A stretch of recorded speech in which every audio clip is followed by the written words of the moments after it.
मराठीच्या मुद्द्यावरून तब्बल 20 वर्षांनी ठाकरे बंधू एकत्र आले। पण राज ठाकरे आणि उद्धव ठाकरे आगामी निवडणुकांच्या निमित्तानं युती करणार का याबाबत अजूनही कमालीचा संभ्रम आहे। त्यात मनसेच्या पदाधिकारी मेळाव्यामध्ये राज ठाकरेंचे अतिशय विश्वासू बाळा नांदगावकरांनी युती संदर्भात मोठं विधान केलंय। युतीचा निर्णय पूर्णपणे राज ठाकरे घेणार असले तरी आतापर्यंत आमची निवडणूक आम्ही एकट्यानं लढवली आहे, त्यामुळे आताही वेळ आली तर एकट्यानं निवडणूक लढवू अशी सूचक प्रतिक्रिया त्यांनी दिली आहे।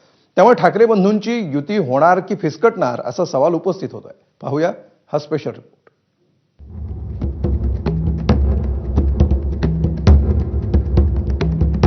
एकत्र आले पण एकत्र लढणार।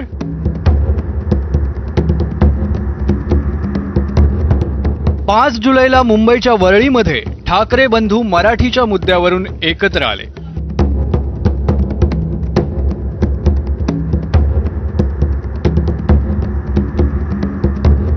पण आगामी महापालिका निवडणुकीत मनसे आणि ठाकरेंची शिवसेना एकत्र लढणार का याबाबतचा सस्पेन्स अजूनही कायम आहे।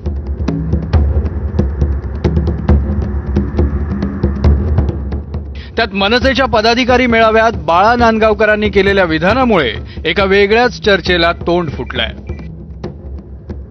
आता कोण विरोधात नाही त्या विषयावरती मी कसं बोलू शकतो, कारण शेवटी कसं आहे, प्रत्येक जण आपापला पक्ष कसा वाढवता येईल, आपापल्या पक्षाला यश कसं मिळेल, मग ते महानगरपालिकेतला असो, जिल्हा परिषदेचा असो, पंचायत समितीचा असो किंवा नगर परिषदाचा असो किंवा ग्रामपंचायतीचा असो किंवा विधानसभेचा असो किंवा लोकसभेचा असो, तो प्रत्येक पक्ष आपापला पक्षाचं कसं वाढ करता येईल ते बघत असतो।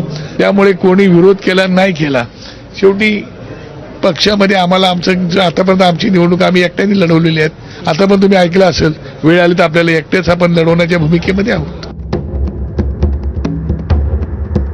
एकीकडे 20 वर्षानंतर उद्धव आणि राज ठाकरे एकत्र आल्याचा आनंद दोन्ही पक्षातील कार्यकर्त्यांमध्ये, पण मेळाव्यानंतर राज ठाकरेंची सावध भूमिका, युती संदर्भात विचारल्याशिवाय बोलू नये असा नेते आणि प्रवक्त्यांना दिलेला आदेश आणि आता बाळा नांदगावकरांची एकटे लढण्याची भाषा, यावरून मनसे अध्यक्षांच्या मनात नेमकं चाललंय काय असाच सवाल उपस्थित होतोय।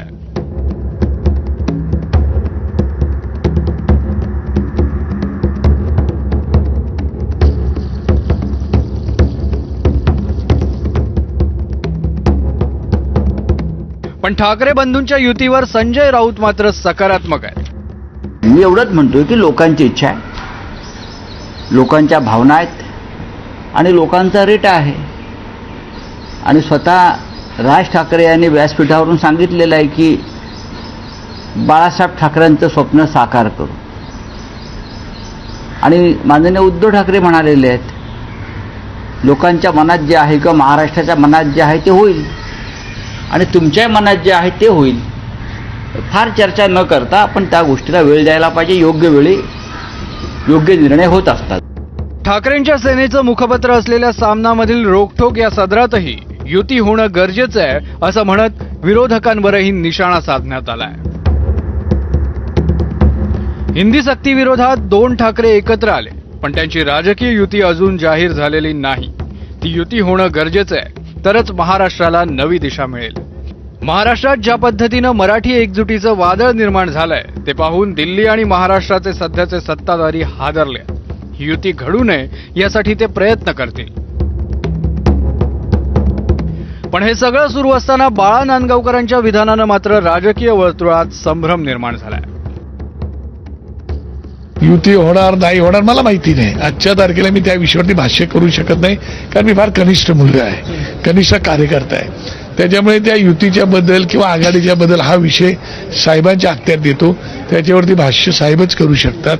तो प्रत्येक पक्ष आपापला पक्षाचं कसं वाढ करता येईल ते बघत असतो।